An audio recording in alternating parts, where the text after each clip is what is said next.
সমর্থন নিয়ে আজকে আমরা র্যালি করেছি।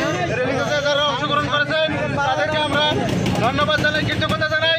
তবে মূল বিষয়টা হচ্ছে আমরা আগামী 17 এবং 18 তারিখে তিস্তা চরে রেল ব্রিজের কাছে আমরা অবস্থান নেব।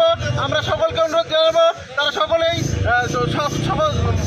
সকল ধরনের জনসাধারণকে সঙ্গে নিয়ে আমরা এই আন্দোলনকে বেগবান করব যতক্ষণ পর্যন্ত আমাদের দাবি মানা না হবে, মেগা প্রকল্প বাস্তবায়ন করে না হবে, তিস্তার পানি ন্যায্য ইচ্ছা আমরা না পাবো, ততক্ষণ পর্যন্ত আন্দোলন চালিয়ে দেবো এই আশা ব্যক্ত করে সকলে সুস্থতা কামনা করে আমার কথা এখানে শেষ করছি। বাংলাদেশ জিন্দাবাদ, বাংলাদেশ জাতীয়তাবাদী বিএনপি জিন্দাবাদ, শহীদ প্রেসিডেন্ট নবরূপ দেশপ্রেমী খালেদা জিন্দাবাদ এবং সকলকেই ধন্যবাদ। বাংলাদেশ বাংলাদেশ স্বাধীনতার ঘোষক দিয়া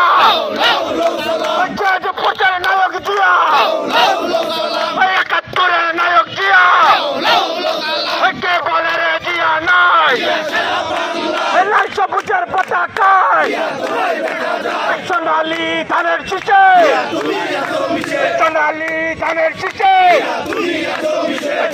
নেত্রী আছে, প্রধানমন্ত্রী নেত্রী আছে।